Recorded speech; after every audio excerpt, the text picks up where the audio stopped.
Hey everybody, today we are debating whether or not God exists, and we are starting right now.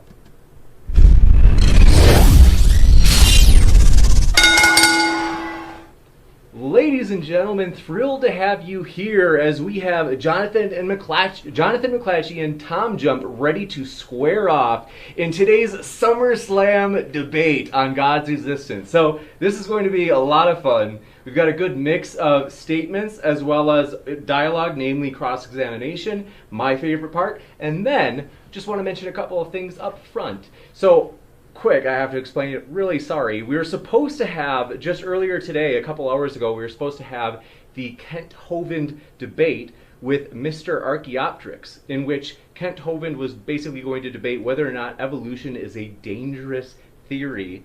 And that, unfortunately, has been rain-checked. So if you really wanted to see that and you're like, hey, where'd that go? Well, we are hoping to have it sometime in August. So tune in for that. That'll be an exciting one to be sure. And also, other house cleaning stuff. If this is your first time here, consider hitting that subscribe button, as we are trying to build an eclectic community of Christians, atheists, Republicans, Democrats, even libertarians. So we are thrilled to have you here. That's a joke. Come on. So Jedi and even Sith, all are welcome here.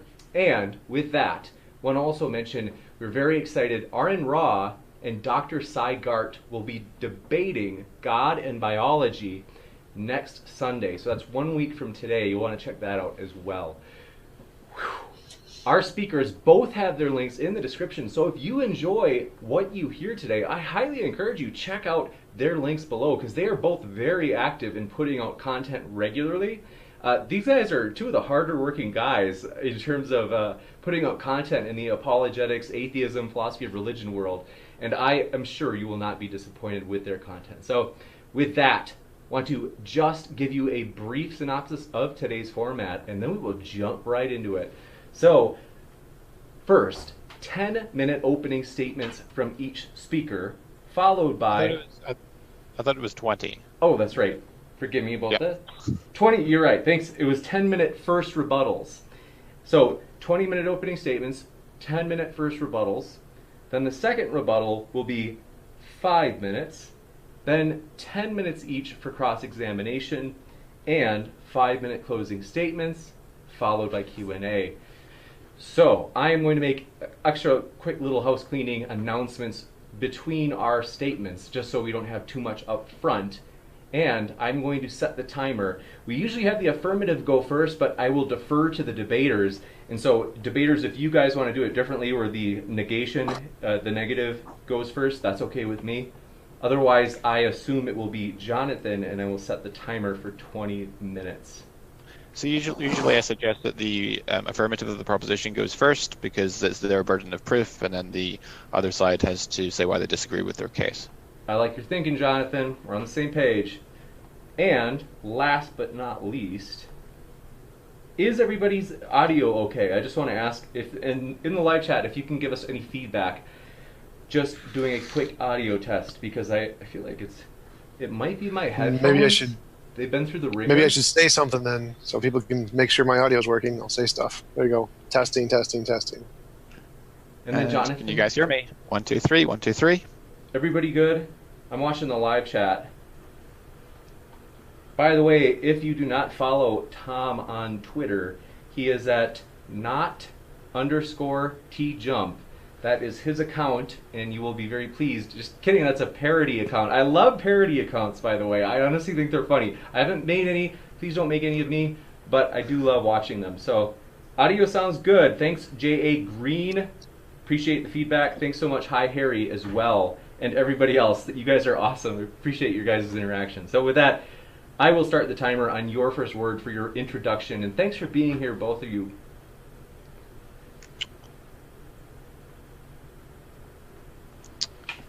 Well, thank you, both of you. Thanks to Jim for moderating this evening's debate, and thanks also to TJump for agreeing to participate and discuss with me this very important topic of the evidence pertaining to the existence of God, a topic that's been debated for centuries, even millennia, and is at the forefront of a lot of people's minds. So without further ado, let me just jump straight in. I'm going to be presenting an argument I've presented now in a few debates, and I've not to this point come across a response which I think is to my satisfaction. So I'm going to be presenting this argument again. This is the moral arena evidence for the existence of God. Here's my slide. Okay. So let me just start my argument by defining what I mean when I talk about a moral arena, or a moral choice arena, if you will. Well, a moral arena is a community of persons in circumstances where they can engage in what we often call moral decision making. These are not necessarily humans, but there are persons in circumstances where they can engage in what we at least call moral decision making, where they interact and mold themselves in what gets called morally significant ways. I want to introduce at this point what's known as Bayes' theorem, and this in particular, this equation that you see on the screen, represents what's called the odds form of Bayes' theorem, which is used in developing cumulative cases. And translated, it basically states that the posterior probability of your hypothesis, H, given the available evidence, E, is equal to the prior probability, that's given the background information of the hypothesis, or the intrinsic plausibility of the hypothesis being true, expressed as a ratio, multiplied by the ratio of the evidence given the hypothesis against the probability of the evidence given the antithesis. So dividing the probability of the evidence given the hypothesis by the probability of the evidence given the antithesis gives you what's referred to in probability theory as the Bayes factor, which is a measure of the strength of the evidence and indicates how many times more likely it is that you will observe this evidence given your hypothesis is true than if it were false. For instance, a Bayes factor of 100 indicates that your evidence is 100 times more likely if your hypothesis is true than if it were false. So this is called the, as I mentioned, the prior probability that's highlighted with the red box on your screen. And the first thing we need to do is establish what's the prior probability that God exists. Well, I just want to be generous because it's a hard thing to estimate, I'll grant. So I think most of us would grant that the prior probability is greater than 10 to the minus 20. So let's just use that value, 10 to the minus 20, as the prior probability of God. I think that's a very generous estimate to the atheist. So I'm going to argue then that the moral arena is strong evidence for theism over atheism. How do I define evidence as a Bayesian? Well, evidence, as I said, I'm going to argue that the probability of a moral arena given theism is greater than the probability of a moral arena given atheism, right? So just to give an illustration to help explain this, if you imagine you have a court scene and the guy's on trial, and the forensic scientist brings forth the murder weapon, and let's say the handle of the murder weapon has the accused's fingerprints on it, well, that would be evidence for the guilt hypothesis over the hypothesis of innocence. It doesn't prove the guilt hypothesis, but it's very strong evidence for the guilt hypothesis because the probability of the fingerprints being on the murder weapon is much greater than the probability of the fingerprints being on the murder weapon, given that he's innocent, that he's innocent. And so, therefore, it's strong evidence for the guilt hypothesis over the innocence hypothesis. And I'm making a similar argument here when it comes to the existence of God. So let's then talk about the moral arena, the probability of a moral arena given theism. So what is the probability of the moral arena given theism? So I'm going to suggest that the probability of a moral arena is at least 1%, which I think is an outrageously generous assumption to the atheist. I think that most of us would consider that the probability is at least 1%. And why would a moral arena be something that you would expect to exist given the hypothesis of theism? Well, consider that an all-good God is not unlikely to bring about great or the greatest goods. And whether in fiction or reality, the greatest goods require a community of embodied moral agents. And so I'm going to argue or suggest that the probability is at least 1%. It's not something absurdly low, but I would say that I think 1% is a very conservative estimate for the probability of a moral arena existing given the hypothesis of theism. What then, though, is the probability of a moral arena existing given atheism? Well, all I need to show is it's much less than the probability given theism. So we could. So what's the probability then? Well, we could just guess, but our estimate is likely to be more realistic and reliable if we break our problem down into its various constituent subcomponents. So what do you need for a moral arena, such as I've described? Well, you need, of course, first of all, a universe governed by physical laws, such as gravity. And of course, the evidence from science very strongly indicates our universe is temporally finite. That is to say that it began to exist at a point in the finite past. And so we have to explain the origins of our universe and the physical laws that govern it, such as gravity, etc. What's the probability on atheism of that happening? Well, I'm just going to say, for the purpose of argument, that the probability is something less than 0.1% on atheism. But you don't just need any old universe. You need specifically a life-permitting universe. And it turns out, physicists have shown, that our universe is balanced on a razor's edge for life of any form to exist anywhere, anytime in our universe. We don't just mean life as we know it, but specifically any form of life. In fact, in this Nature news article, Brumfield here confesses, and I quote, "If you believe the equations of the world's leading cosmologists, the probability of the universe would turn out this way, life permitting by chance, are infinitesimal." In fact, Luke Barnes, back in 2012, published a review. He's an astrophysicist at University of Sydney in Australia. He published a review of the scientific literature, surveying more than 200 papers, and he says that he can only think of, quote, "a handful of physicists that oppose the conclusion of fine-tuning, and piles that support it." In fact, he lists some of the widely recognized constants that require fine-tuning for life. For example, the cosmological constant, which determines how rapidly the universe expands, is thought to be finely tuned to 1 part in 10 raised to the 128th power. So in the denominator, you have, after the 1, 120 zeros. So that's an extraordinary level of fine-tuning. In fact, if you get it wrong, the universe either expands so rapidly that you only ever get the two lightest elements, hydrogen and helium, or it collapses within picoseconds of the Big Bang. And notice, in such circumstances, no life of any kind could exist. In fact, Roger Penrose has put forward an argument, or put forward a mathematical calculation that, concerning the initial low entropy conditions of our universe. And it turns out that, so Roger Penrose is a physicist and mathematician at University of Oxford. It turns out that nearly all arrangements of particles in the early universe would have resulted in a lifeless universe of black holes.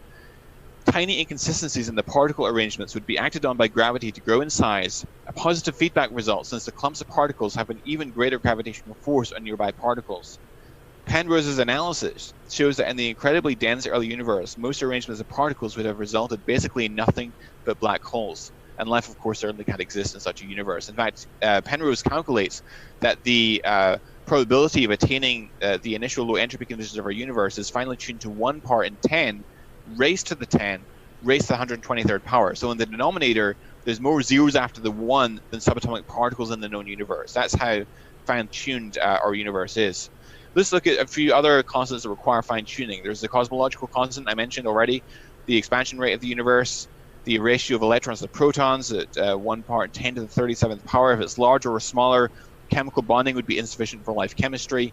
The ratio of electromagnetic force to gravity, the energy density of the universe, which if it was slightly larger, gravity would have quickly slowed the expansion and then caused the universe to collapse too quickly for life to form.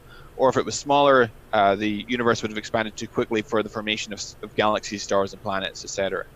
But I just want to assume, for the purpose of argument, because I just want to be generous to my opponent this evening, that the probability of attaining a life-permitting universe on atheism, on the hypothesis of atheism, is just something less than 0.1%. I don't think anyone can contest a value that generous this evening. So once you've got a life-permitting universe, what else do you need? Well, you need the origins of life to occur. So given that there's a life-permitting universe, how much would you expect that life would actually arise in it? Well, it turns out that that life is governed by the genetic code, which is the language system that the cell uses to convert messenger RNA into proteins. And it's made up, the messenger RNA has 64 different words, which are called codons, which are made up of 3 letters, representing chemical subunits, each of which codes for an amino acid. And there's a code onto amino acid mapping system that you see here on the screen. It's a language system. Putting that together, assembling such a genetic code is a requisite for the origins of the first life forms. What are the odds on the hypothesis of chance and necessity that you would be able to put together information systems? In fact, information in all of our experience traces its source back to an intelligent, rational, conscious agent. Necessary for the origins of life are the origins of the first proteins, which are the structures of which are determined by the sequential arrangement of their amino acid subunits. And one question we can ask is the ratio of functional protein sequences relative to the of non-functional gibberish within that combinatorial sequence space. So if you imagine, so we have 20 different amino acids that make up proteins that we find in life. That means that for a modestly length protein of 150 amino acids, there's 20 raised to 150th power of possible combinations, which is a huge combinatorial space. It's more ways of arranging the amino acids than there are subatomic particles in the known universe. So a question we can ask is, how functional are protein folds in combinatorial space? How likely is it that by chance you'll be able to find those functional sequences? We know that many of these are functional, and there are many of them that are not. So what's the ratio of functional to non-functional sequences? Well, I refer at this point to the work of Dr. Douglas Axe of the Biologic Institute, and he basically conducted what's called a site-directed mutagenesis experiment on an enzyme complex called beta-lactamase, which is an enzyme that confers antibiotic resistance to some bacteria. And he basically calculates, we can get into the details if you want, but he calculates that the probability of the first proteins, or the probability of a randomly selected amino acids forming a functional and stable structure is 1 in 10 raised to the 74th power, which is an astronomical rarity of stable and functional protein structures within that vast array of combinatorial possibilities. There's the conclusion from his paper there. So this presents us with a needle in a haystack problem. Locating the functional folds within that vast combinatorial space is like finding a tiny, tiny needle in an enormous haystack and having a very, very limited time to search. But I just want to be generous, and there's much more that could be discussed, such as the homocurality problem and forming the first membranes and so on. But I just want to assume conservatively that the probability on atheism of getting the origins of life is something less than 0.1%, which I think is an outrageously generous assumption.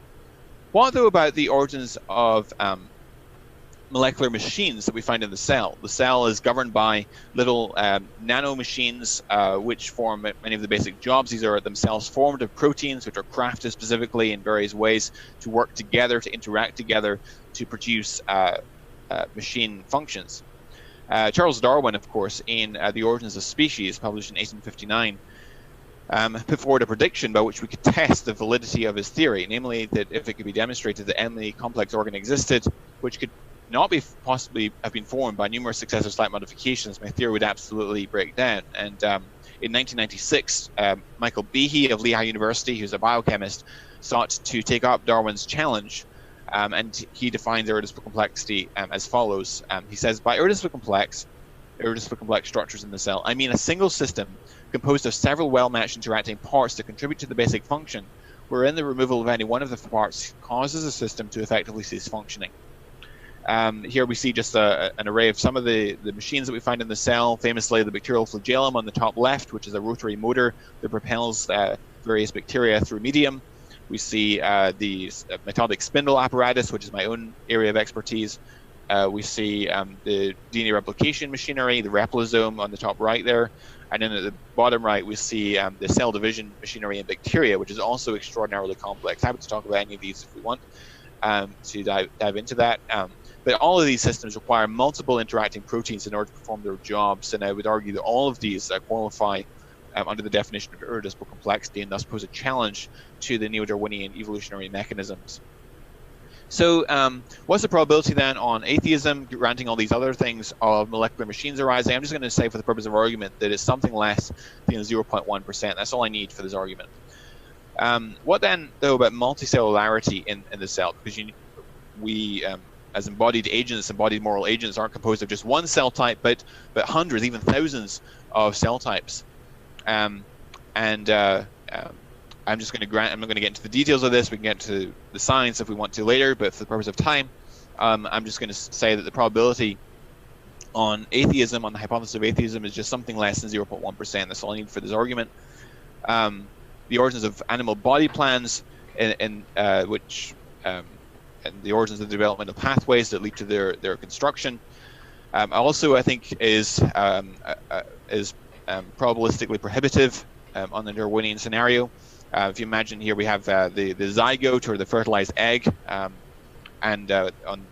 leading to the adult form capable of reproduction. This is C. elegans, which is a roundworm, which is a very well-known model organism in the biological sciences. What is the to go from the zygote to the final form capable of reproduction? You need to go through this developmental cascade. It basically works through a process of cell differentiation and specification. There's different types of cells for different jobs, and the first cell divides into 2, and then into 4 daughter cells, into 16, and so forth. And it's a very complicated process. But notice that you have to go all the way from the zygote all the way to the adult, the form capable of reproduction. If you stop midway across that developmental pathway, you don't have a live organism, you have a viable organism, you have a dead organism. You have to traverse all the way across. But what are the odds that a process lacking foresight could produce such a developmental pathway? I think it's very improbable on the hypothesis of atheism. But just for the purpose of argument, I'm just going to assert that the probability of such a developmental pathway emerging on atheism is something less than 0.1%. What though about the origins of consciousness in the cell? Consciousness in conscious embodied agents, sentient life forms. Notice that there's nothing in known physics that would allow someone to look at the brain and conclude, there's someone in there. This thing has first-person experiences. So we can't predict consciousness by way of physics and seeing the brain. Now, one might be tempted to think here that only brains with subjective experiences would avoid pain and so forth, and so we can predict that consciousness would evolve because it's adaptive. But that's also incorrect, because only people who believe in souls think the mind can affect the brain like that. Almost all atheists would say that your brain would do what it does even if no consciousness existed, because it's a physically closed machine. All your neurons would fire just the same without you, and move your body the same way. Evolutionary history would be identical without subjective experience. But for the purpose of argument, I'm just going to say that the probability of consciousness emerging on atheism is 0.1%. And then, of course, we need the origins of moral sensibilities in these sentient creatures, which I'm also going to assign a probability of 0.1%. I think we've been very, very generous each step in the process here. And I'm going to be charitable, of course, and assume that these are the only things the atheist needs for a moral arena. Now let's multiply the upper bound of all these numbers together, and here we get my personal calculation for how expected a moral arena is on atheism. And you can see that it's on the order of 1 times 10 to the minus 24th power, which is, even granting enormously generous assumptions, is staggeringly improbable. And since 0.01, which is the hypothesis I gave for the probability I gave for the hypothesis of the moral arena on theism, is much, much greater than that probability, therefore the moral arena is strong evidence for theism over atheism.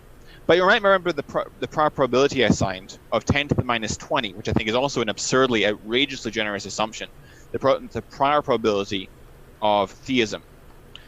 Well, the weight of the evidence that we just adduced is sufficient to overcome a prior probability of 10 to the minus 20 and obtain a posterior odds of 0.9999.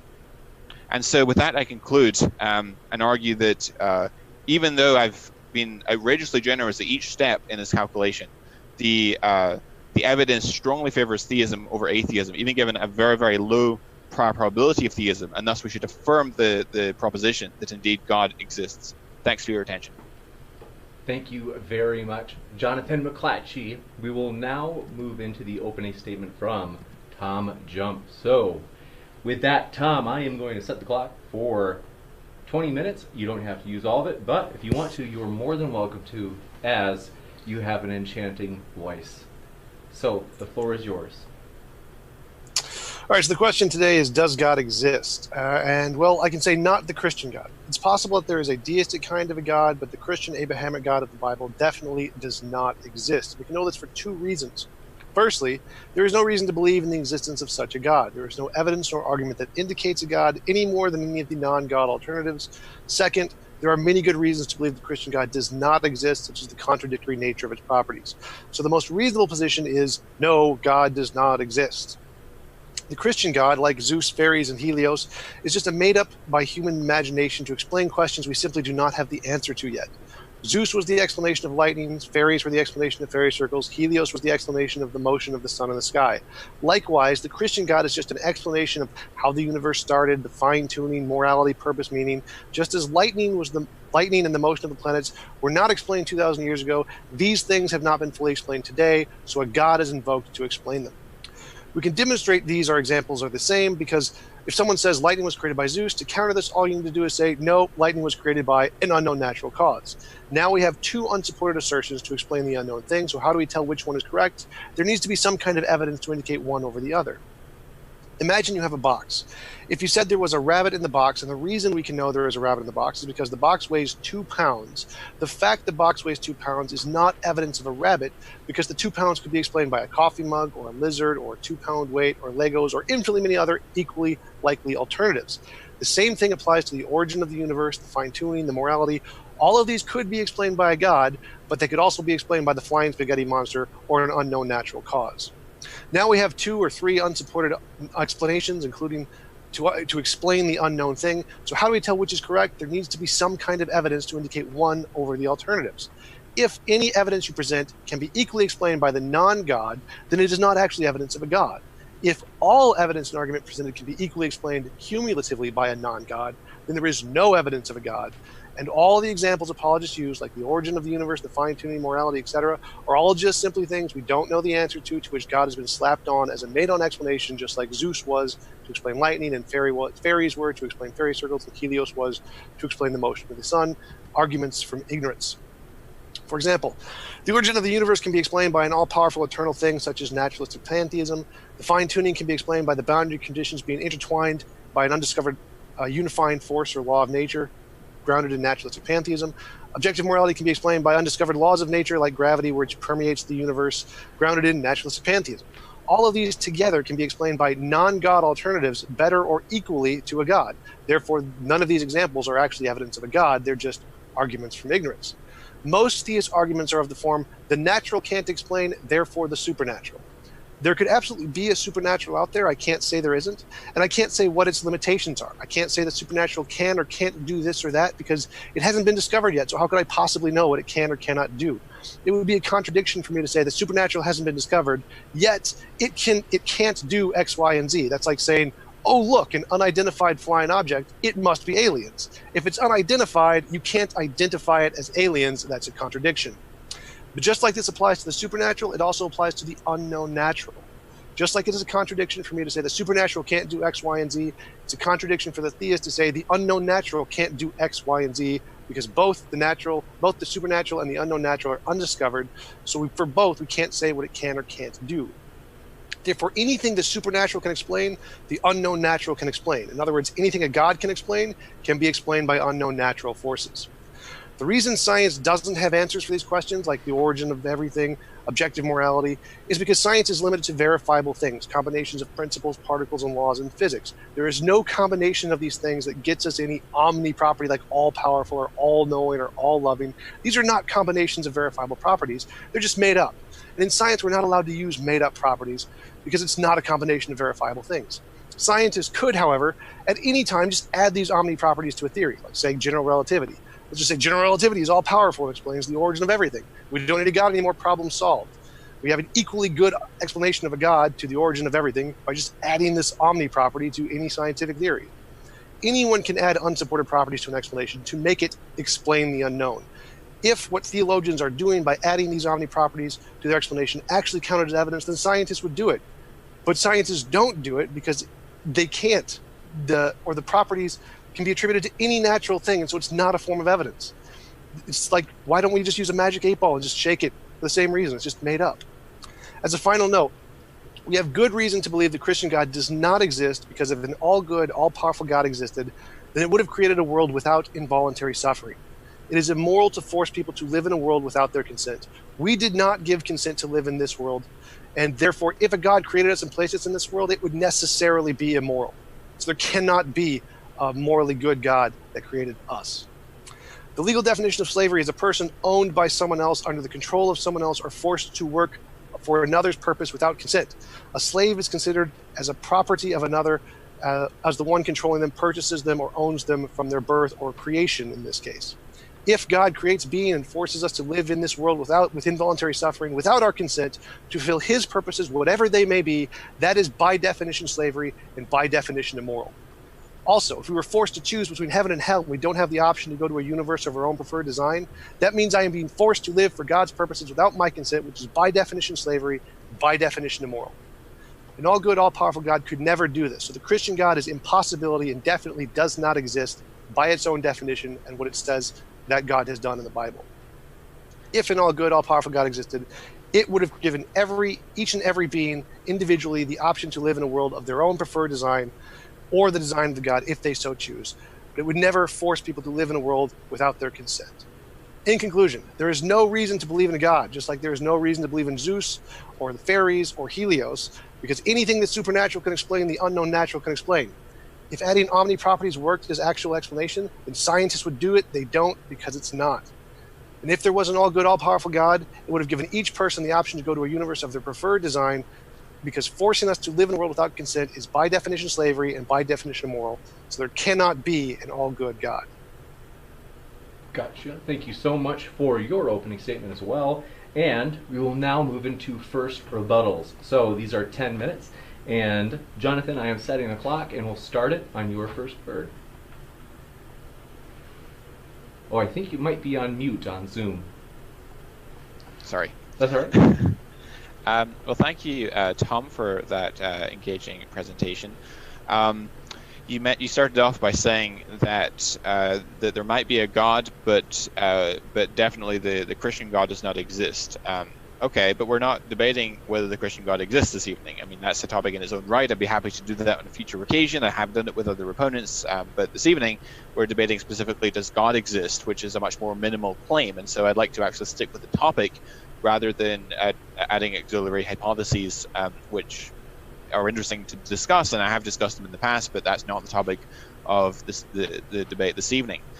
You mentioned the God of the gaps, such as the belief in the past that the lightning was created by Zeus because people didn't understand how lightning was formed. But the arguments I presented are not God of the gaps arguments. In fact, I argued that the probability of the relevant evidence given theism is much greater, much greater on the hypothesis of theism than it is on the hypothesis of atheism, and thus it's a positive argument. It's arguing that that the evidence that's before us strongly supports theism over atheism. Furthermore, the various arguments for God, none of them are God of the gaps arguments. For example, I'm a fan of the intelligent design argument, as what I spent most of my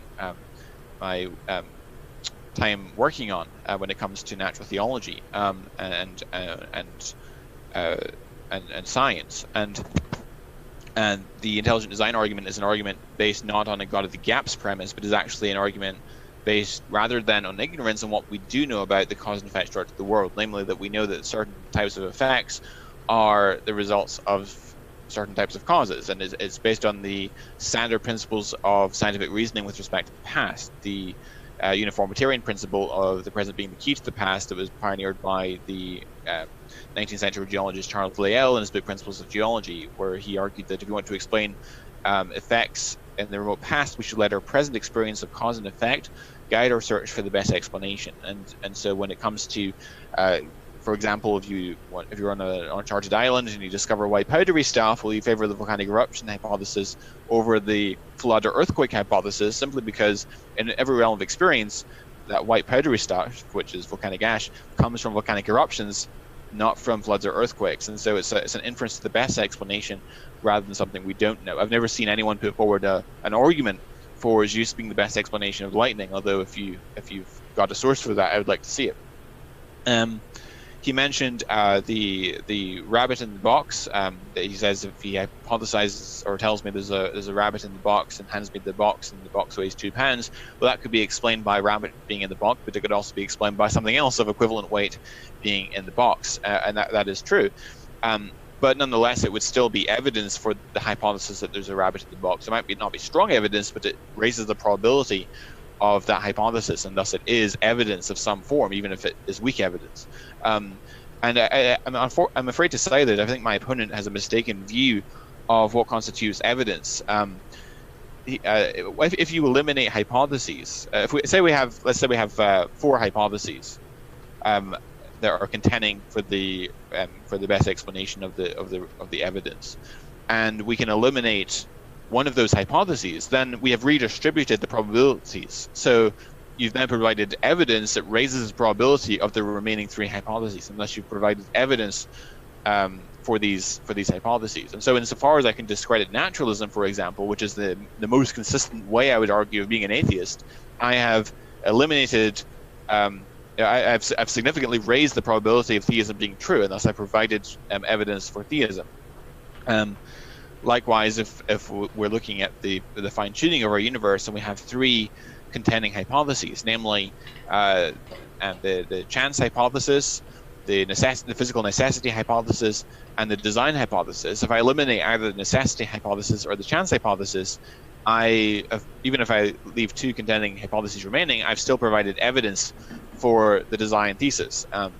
And one thing that we like to do when we have multiple hypotheses which explain the data equally well is we look for further evidence, and then that then can help distinguish between these remaining possibilities. But but in eliminating possibilities by redistributing the probabilities in that way, you have provided evidence for your hypothesis. So I disagree with him, with Tom, at an epistemological level at that point.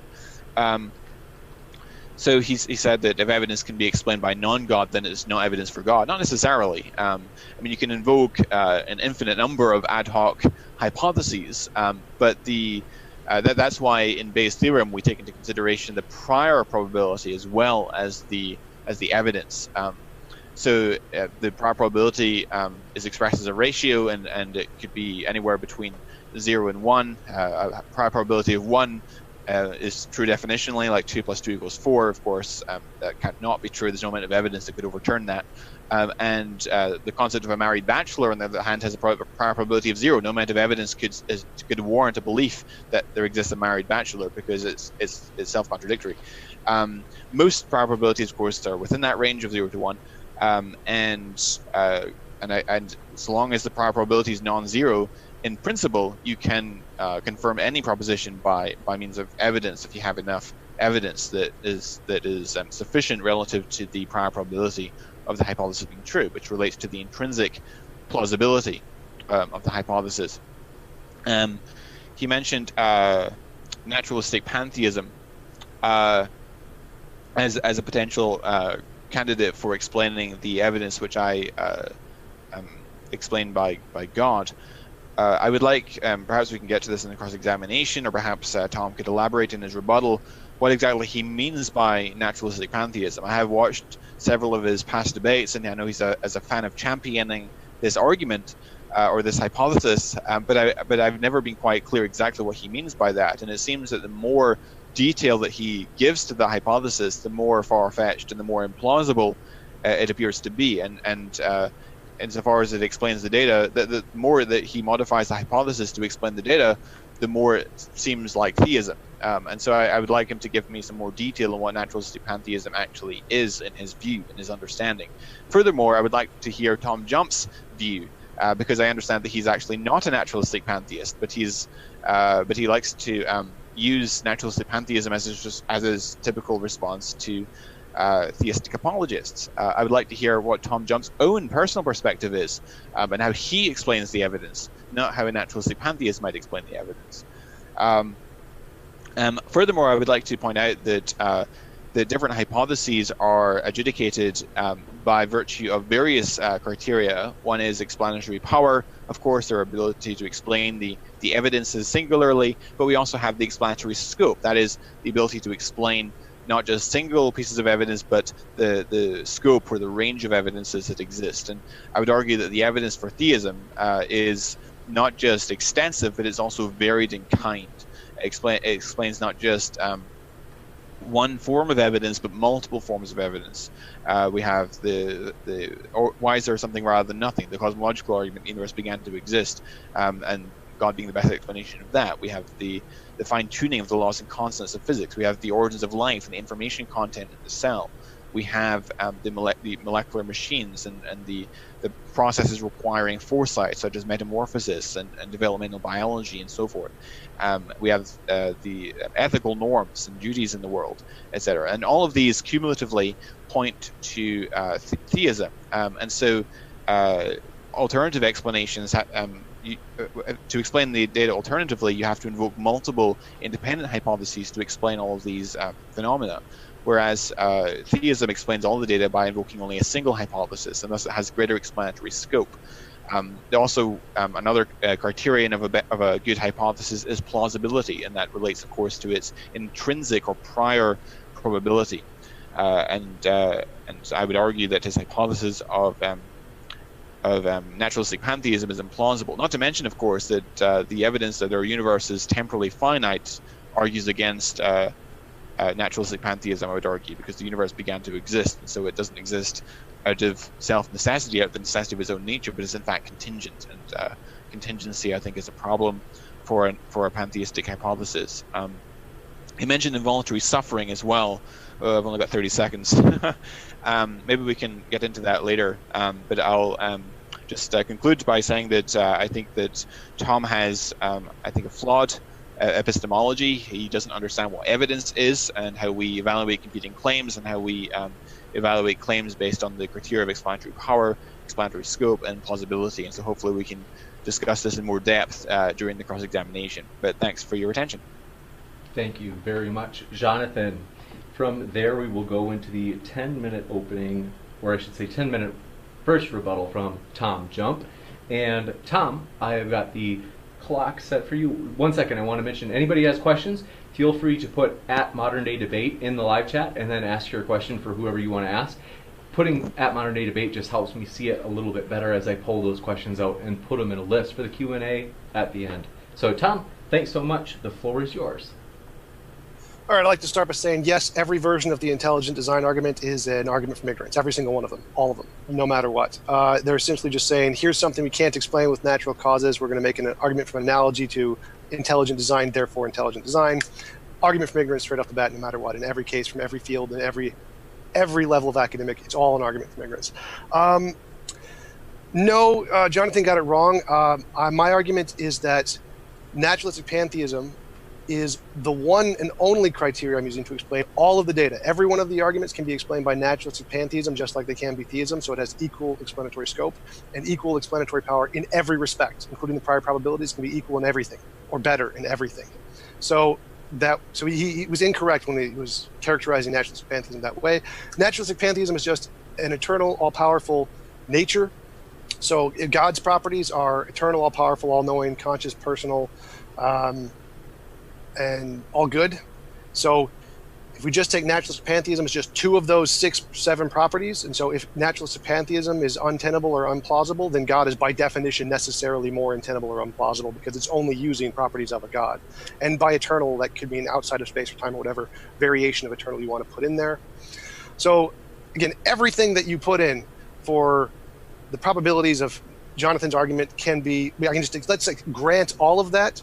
Because that there are multiple different kinds of gods, you have to multiply that probability by the possible number of potential gods, and then you get the probability of theism. So, like, for example, there could be a god that would not create life. And so the probability of life just got cut in half under his model, because there's a theist god who would create life and a theist god who would not create life. And there's possibly a god who would create black hole universes. You just got cut in half again. Now you have 33% of whatever probability you assign to theism, now, or to atheism. Theism now has 33% less likely to produce life than an atheistic universe because there are these different variations of a god. And because there are essentially infinitely many variations of a god, there's infinitely much less likely to get a life-permitting universe with a God than without one.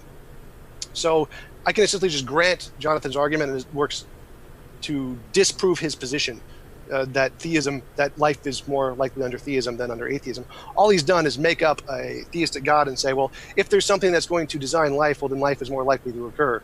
Well, I can just say, if naturalistic pantheism is determined in such a way to create a life-permitting universe, then the probability of a life-permitting universe under atheism is 1 in 1, 100%. Or just I can, again, add in lots of random criteria to make it any number I want, like the 1% he presented for theism. No difference there. So his argument adds up to essentially nothing. He said that the most moral actions can only be done in a moral arena. That's an assumption, unsupported. I see no evidence to support that at all. We can definitely have more moral worlds without embodied beings, or we can have beings who can interact in a similar way in just ethereal ways. So no, there's no reason to suppose we need embodied beings for any moral action. Assuming that because something is implausible in the universe, like life permitting, or a moral arena, as he put it, that the universe was therefore designed for that thing, completely unsupported assumption. I could just do the same thing with astatine or any highly rare element that's more rare than life, and say that because this is rare in the universe must have been designed for this thing, therefore his entire argument is undermined because it must have been created by the spaghetti monster for astatine. Like, no, the fact that something is unlikely in the universe does not in any way imply that the universe was designed for that thing. What else do we got? He missed the point on the evidence thing. I did not say that when I said that whatever he presents is not evidence of a God, I said it's not evidence of a God over a non-God. So if you have evidence that you present for a God, and that evidence can be equally explained by a non-God, and equally in every respect, including the prior probabilities, then it is not evidence of a God. Now, if you want to say that it's underdetermined and that it can be explained by infinitely many things, which then increases the probability some minusculely infinitesimal amount, that's fine. I don't have a problem with that, but it's still not evidence of a God if it can be equally explained by a non-God, which is my argument. So we missed the point on that one. Let's see. Did I miss anything?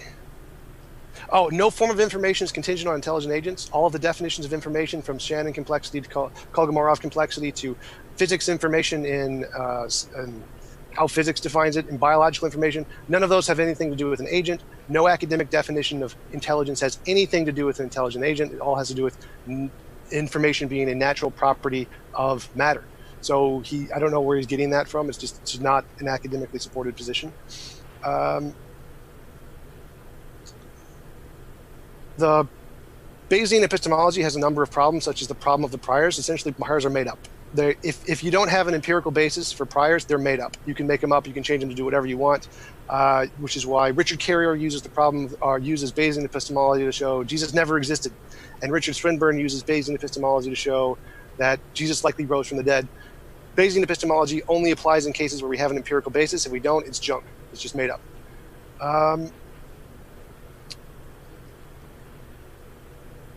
Checking my notes, see if I missed anything else. I think that's good. I think I'm good. Thanks so much. Next, we will go into second rebuttal. So thank you very much. And I am setting the timer for 5 minutes. So then we will jump into cross-examination after that, which is my favorite part. So without any further ado, thanks so much. The floor is yours, Jonathan. Excellent. Well, thank you, Tom, once again for that engaging rebuttal. You mentioned that every ID argument is an argument from ignorance. Completely untrue. Even if something's wrong with the arguments for design, it's certainly not wrong because it's an argument from ignorance, because it makes a positive argument. And if you're making a positive argument, whatever else might be wrong with it is not an argument from ignorance. The argument for design is that there are certain features of biological systems in particular which are best explained as a product of an intelligent source, and therefore we invoke intelligent source to explain their origins. So information content, for example, especially in digital form, is something that we habitually associate in every realm of experience with conscious activity or design. And so when we find information content in the form, encoded in digital form, in transit to the hereditary molecules of DNA and RNA, we infer the best explanation of that information is it too arose by virtue of an intelligent cause. And so it's not an argument for ignorance, whatever else might be wrong with the argument. So that's just is incorrect, I'm afraid. he mentioned that every piece of evidence that I went over can be explained by naturalistic pantheism. But a key part of the argument was the goodness of God, God's moral character, and God being morally good, and thus that is part of the reason why he plausibly has motivation for bringing out a moral arena, a moral choice arena where people can shape and mold their character in moral significant ways. So I would like to see how naturalistic pantheism gets on with providing a plausible rationale for why we would expect to see a moral arena on the hypothesis of naturalistic pantheism. And of course, I would argue that morality itself presupposes some sort of mind or consciousness, and I'd like to see how he defines naturalistic pantheism in such a way. He mentioned that there could be a God who would not create a universe, and so the probability, or would not create life, and so the probability has been cut in half, etc.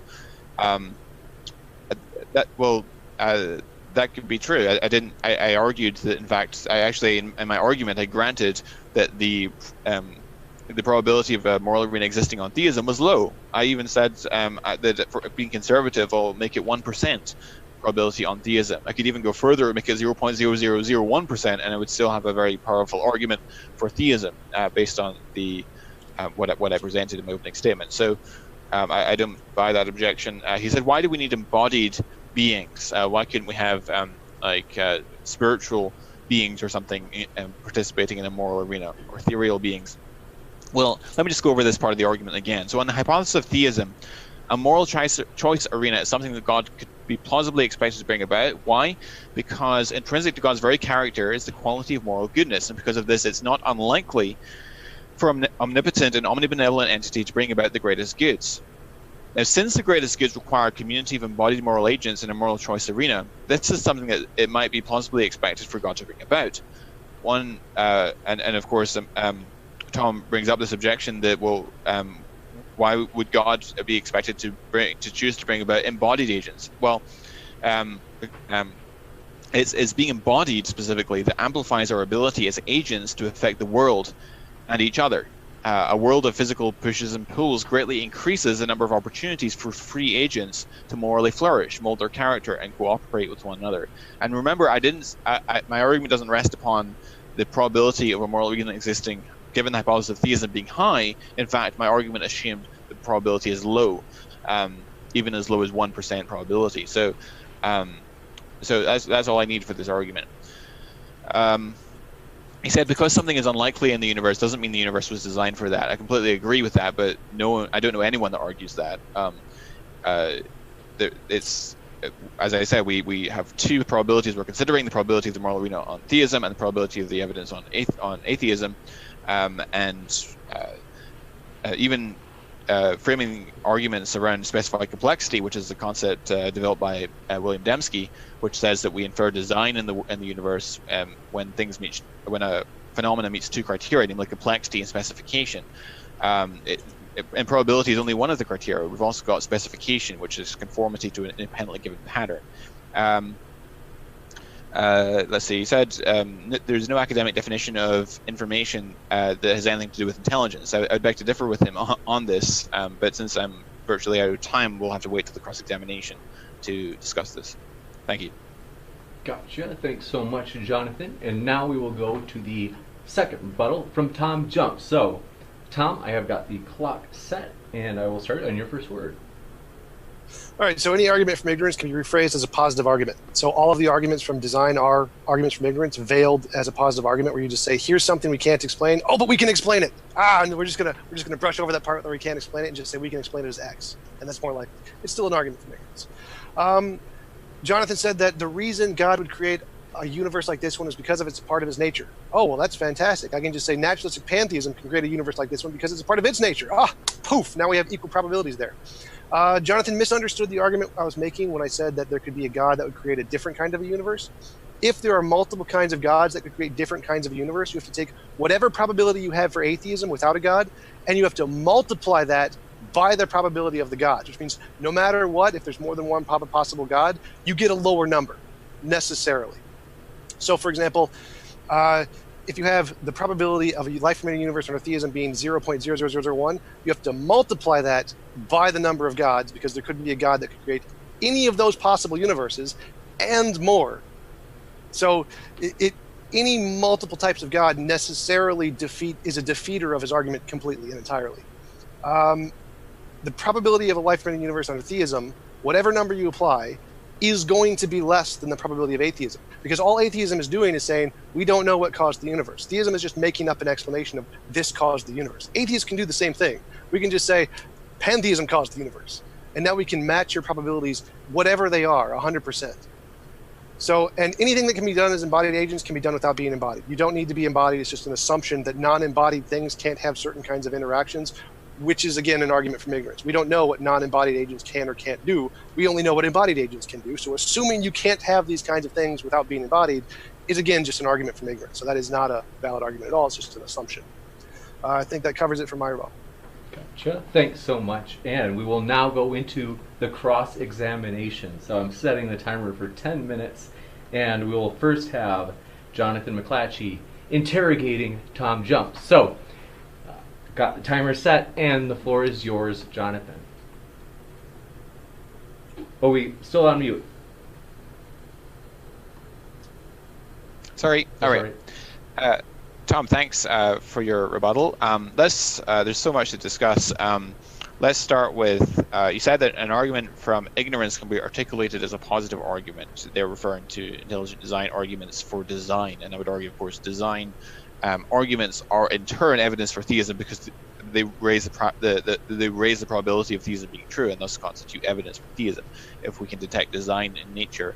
So I'm curious as to why you think it's an argument from ignorance to argue in the abductive way that I described. Because it's the same for lightning, you can say, well, hey, look, there are sparks in the sky. We can create sparks with hammer. Therefore, it must be just a big hammer in the sky created by Thor or Zeus. It's the same thing. You can just rephrase the exact same analogy argument and make it for lightning or fairy circles or Helios in the sun. You can do everything. That's exactly what they were doing. Oh, look, the sun is moving through the sky and we can drag stuff with horses. Therefore, the sun is being dragged by horses. It's a positive argument saying that we can explain this and it's more likely to be explained by this analogous thing that we experience than to some unknown. It's just an argument from ignorance.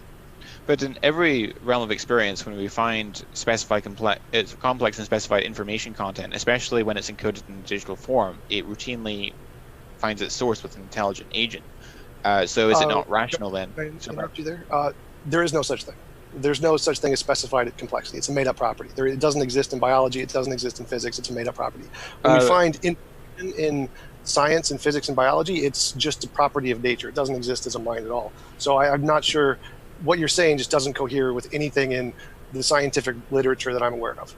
Well, I could actually cite you many papers which do talk about specified complexity.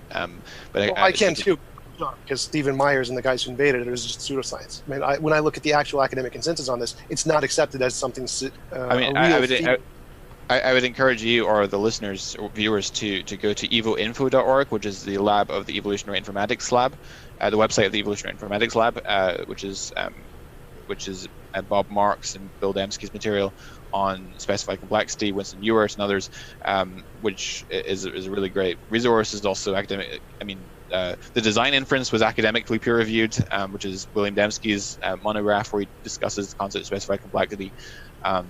So, I mean, I could give you tons of literature on this topic. Right. I've read all of that. Myers and Dembski are cranks, considered to be cranks by pretty much everybody in the academic community. That's not an argument. That's a homonym. I mean, what I'm saying is that their stuff, when reviewed, has numerous flaws. Like, for example, Dembski's it's a Berry fallacy. He's conflating Kolmogorov and Shannon complexity to make his new kind of infused complexity, which is just a made-up thing which you can arbitrarily get anything you want from, because when analyzed, it just doesn't work. It doesn't articulate any coherent idea in information theory. Like, I have the papers, I can happily send these to you.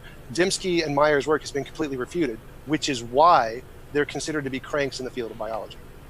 I completely disagree with you, and I've read the relevant literature as well. I mean, in fact, actually, the arguments for common descent are largely based on arguments from specified complexity. So if you're going to reject Dembski's concept of specific complexity, you also have to throw out most of the arguments for universal common ancestry. No, because they're not using Stimsky's definition of specified complexity. You're using a different definition. They're using the same concept, and whatever they call it, it's the same concept that you have in probability. So, for example, let's take the distribution of retroviral elements in primate genomes, for example, which is a popular argument for common ancestry. Any distribution of retroviral elements in primate genomes is equally improbable as any other, but what is the argument for common ancestry is predicated upon the fact that you find them in shared sites and you find point mutations within them which form a necessary hierarchical distribution, etc. So if you want to throw out that concept, you also have to throw out most of the arguments for common ancestry. No, because the ones in biology use something like Shannon information theory, which defines information as a stochastic system. Any stochastic system can give you information, which is stochastic system is just any random system which can have discernible differences. So in the biological system, it has no reference to intelligence there at all. You can get information, you can get what you're referring to as specified complexity. I don't think they use that terminology, but you can get that without intelligence. And that I'm totally okay with. That's totally consistent with my worldview. It's when you add in this underlying assumption of intelligence, which is the unsupported crank side of it. Well, I completely disagree with you. So Shannon information is it relates to reduction of uncertainty, and it is correlated with complexity. So as you increase the complexity of something, you have more Shannon information. As you reduce more uncertainty, you have more Shannon information. And the specified complexity concept is Shannon information, but it's more than merely Shannon information. Namely, it has a semiotic dimension. It communicates information. It has communicative properties. So when you read the paragraphs and pages of a book, you recognize that that's the product of design because of there's an astronomical rarity of functional sequences of alphabetic characters relative to the combinatorial space of possible ways there are. There's much more ways of writing gibberish than there are ways of writing functional sentences. Would you not agree? No, that's the incorrect part. The analysis here is that when you have an arbitrary language and an arbitrary meaning of that language, that's when it becomes possibly intelligent, but there isn't an arbitrary number of ways that life can survive. Like, it's not like if you put the ATCG in like GTCA, well then it could totally just work that way. It just happens not to. There's a physical limitation to the possibilities of the way the information can be read. So that's the difference between a book, which means we could just write gobbledygook and have it mean this means rabbit or whatever. We can just arbitrarily label whatever combination of letters we want to mean whatever we want. But in biology, that isn't the case. There is a physical limitation to what systems can form in a life-permitting way. And so it's determined that the meaning, essentially, is derived from the shape, which is why, because proteins operate on how they fold and which is how they transfer the information. So it's not an arbitrary language like a human language where we can just make up the meaning and the word itself. It has a physical limitation, which means it's more likely to be determined like a naturalistic system. What do you mean determined? Like, sorry, I'm not following. Okay, so if you have like language is arbitrary, we can make anything mean anything. There's no limitations there, right? You follow me? So, but we have a conventional genetic code in biology, right? So with language, the English language, like just any human language, we can make any word mean anything we want it to mean. Both the word itself and the meaning of that word are totally arbitrary, correct? Sure, there's a conventional language. But right. Sure. I'm not arguing against that. This is just we could, not that we do. Well, in biology, that is not the case. In biology, like if you want a rock to roll down a hill, you can't have the hill go up. It's not going to work. There's only one way it can roll, and that's down, because the law, the force of gravity pulls it down. So if you want the rock to roll down the hill, it's got to go down. The law of gravity isn't arbitrary. You can't just point the hill up and say, okay, we're going to have it go up now.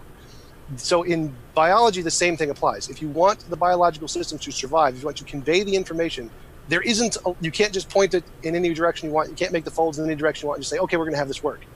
There is physical limitations to how the information can actually work, just like there are physical limitations to how rocks fall. You understand that you can arrange the amino acids in any order, right? There's no physical limitation to the arrangement of amino acids or to nucleotide bases, right? Well, there are actually, because they can't bind, and some can't bind with the others. But yes, you can arrange the language in any way, but you can't arrange the meaning in any way. That's the difference. A, C, T, and G can be arranged in absolutely any order. That is a biological fact. So, but I agree with that part. So that part's the first part. Just like the language, we're going to arrange any English letters in one. But the meaning cannot be. It is not arbitrary. The meaning for language, English language, is arbitrary. We can make it mean whatever we want. The meaning in biology isn't. It's determined. It's determined. What do you mean by that? Meaning they can only function in certain circumstances, in physical circumstances. Like a rock can't roll up a hill, it has to roll down the hill. So the way the information is transferred in the cell, in the DNA, can only work if it has a certain kind of physical constituency determined by the laws of physics.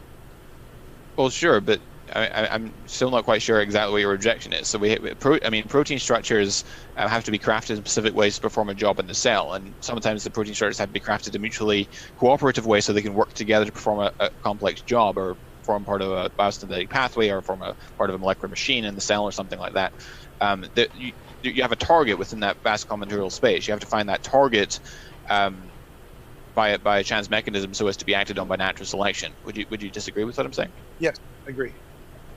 You do agree, and that target selection is something that we associate with design. It's the same with the developmental pathway. That part I don't agree with at all. That's just an assumption. You're saying, look, here's a rare thing that we don't see with design. Like that's exactly like saying we can smash hammers with an anvil and we see sparks, and we see sparks in the sky with big lightning bolts. Therefore, Zeus. That's the argument from ignorance jump that is not supported and is completely rejected in most of biology. Like there is no connection there. Okay, it's just like the Sidney Harris picture where there's this complicated math, and then a miracle happens, and there's a complicated math we associate that with design, which is what you just said. There's a miracle here, which is completely unsupported. There's nothing that gets you across that gap. Okay, I think that's time. Thank you very much. And Jonathan is right. We will now switch over to Tom Jump as he interrogates John, or I should say Jonathan. So the clock is set for 10 minutes. Floor is yours, Tom. All right, so you asked about how pantheism can ground morality. So God grounds morality because it's a part of his nature, right? Right. So I can just say pantheism grounds morality because it's a part of its nature. Okay, but it seems to me that so can you just give me a definition of what you mean when you say naturalistic pantheism again? Eternal, all-powerful nature. Okay, and so how would you distinguish it from theism? It doesn't have consciousness. Okay, so when you say naturalistic pantheism, do you mean that you're saying that the universe... Because normally what people mean when they say pantheism is that God is the universe. No, that's incorrect. That's one of the interpretations, but there's actually three branches of pantheism, the most common being the rejection of God. For example, if you go to the Stanford Encyclopedia of Philosophy, go down to the kinds of pantheism, the first one, number one, is physicalism, where it goes to the description of just naturalistic pantheism is essentially a world where all there is things that don't go outside of the bounds of what is ontologically verified or granted by science or something like that. So you said... Just clarify, if you go down to the section on personal, it says Einstein was a pantheist who by definition rejected the idea of a personal God, and many pantheists identify that as the key feature of pantheism. There is no consciousness. Okay. So you said an omnipotent universe, an all-powerful universe. Is that what you said? Yes. All-powerful, eternal. Okay, and is it all-knowing as well, like God? No.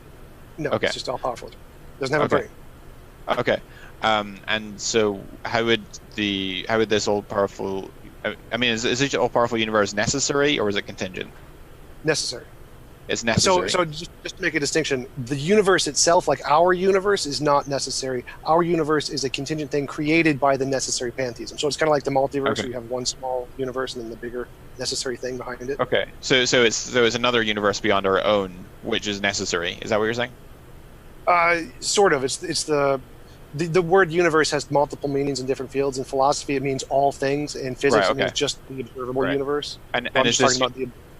And is this universe that you're talking about governed by physical laws? No, our universe is governed by physical laws. Okay, so the universe you're describing, the one that you're attributing this naturalistic pantheistic property to, that does not have physical laws.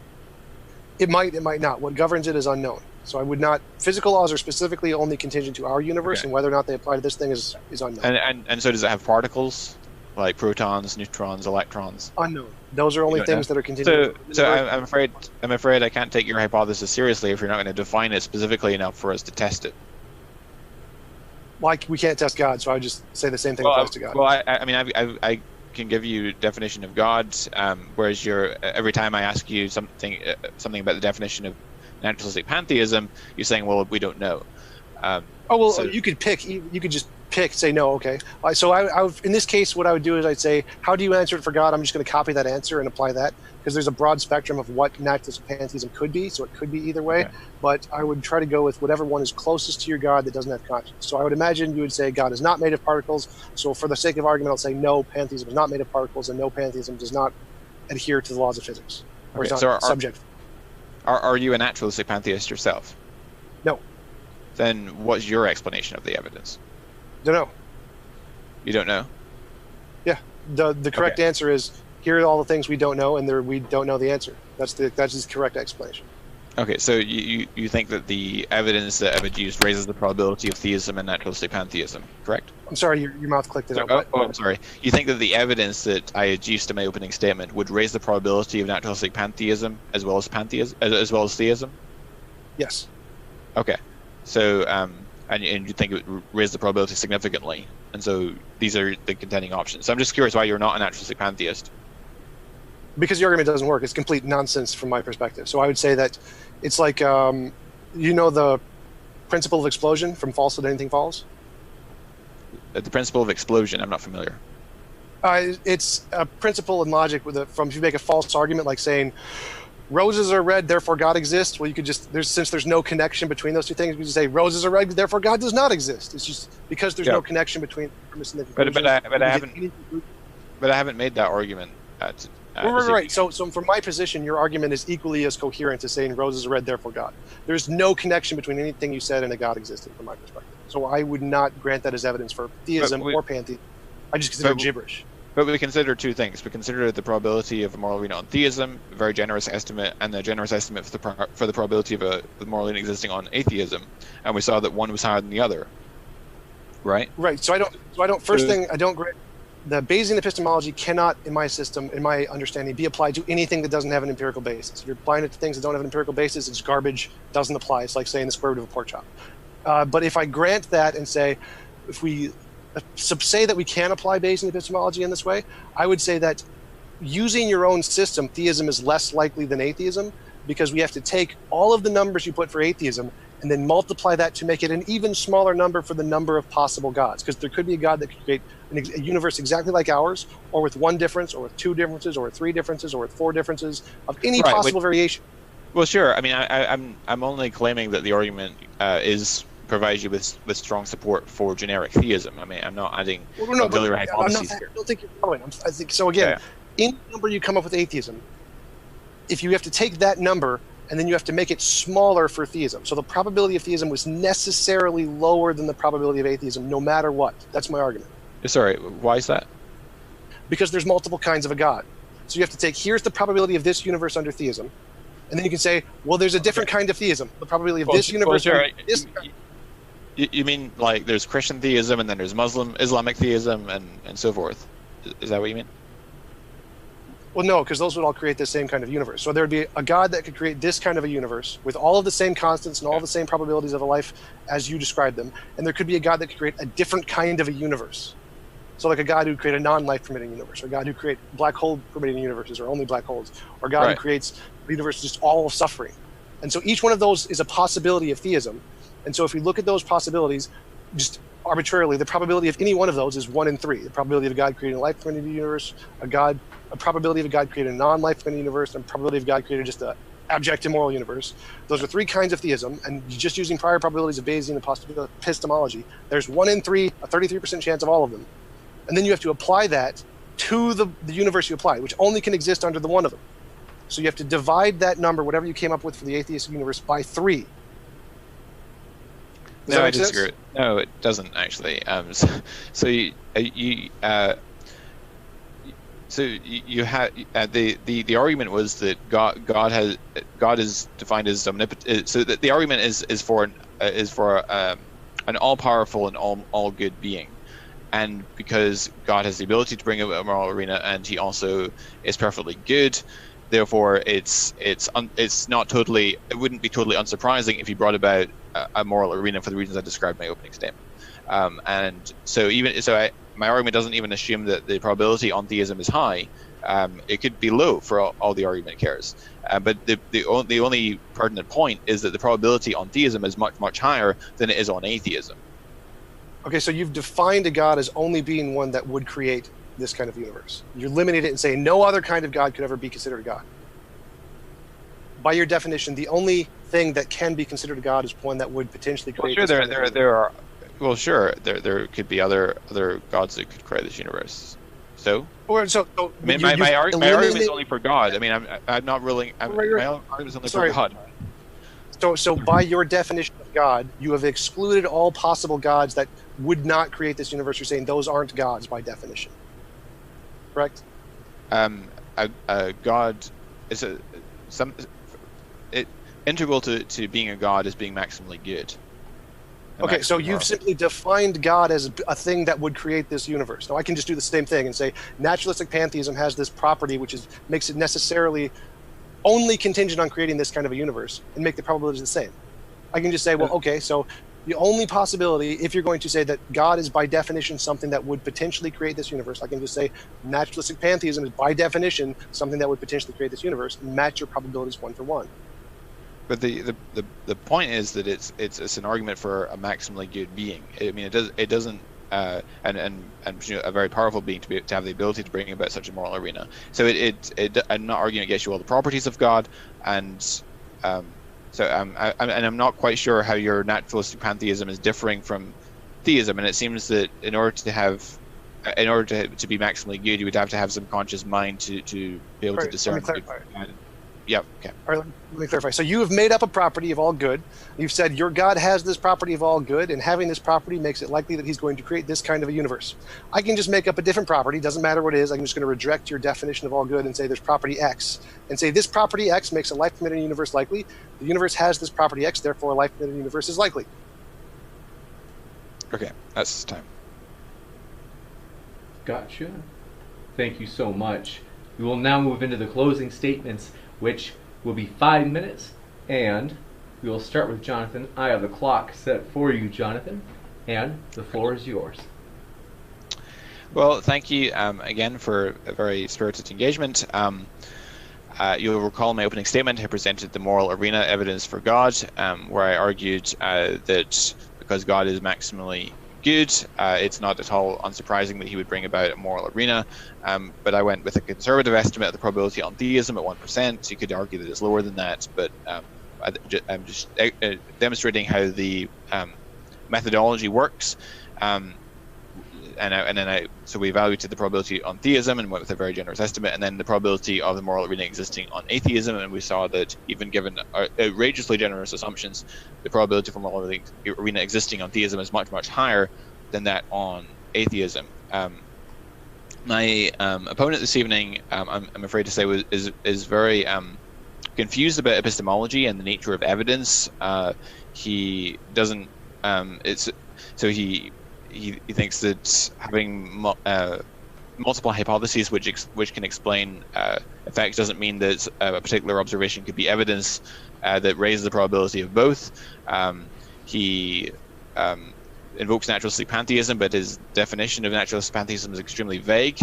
And insofar as it explains the data, it gets more and more like theism. And the more I ask him to give details of what he means by naturalistic pantheism, the more absurd his hypothesis seems to be. He's very ill-informed, I'm afraid, on ID arguments, and also information theory. He claims that intelligent design is an argument from ignorance, whereas, as I've shown, intelligent design is not an argument based on what we don't know, but the cause and effect structure of the world, but based on what we do know, namely that information is uniformly and habitually associated with conscious, rational, deliberative agency, or intelligent design. And there are many features of biology which seem to require a process of foresight to bring about, such as developmental biology, metamorphosis, irreducible complex nanomachines in the cell, etc., etc. And of course, a process involving foresight is fundamentally indistinguishable from intelligence. He he mentioned that every piece of evidence can be explained by naturalistic pantheism, but the nature of the being that my argument supports is an all-powerful and all-good being, and to recognize the greatest good, it seems to me that the entity would have to have consciousness, and to be able to decide between what options maximize the good also would require consciousness. And so his argument, his alternative hypothesis seems to be very difficult to distinguish from theism, and he wouldn't really give me much details about whether the universe he's talking about has particles and laws which would lower the prior probability, and things like that. He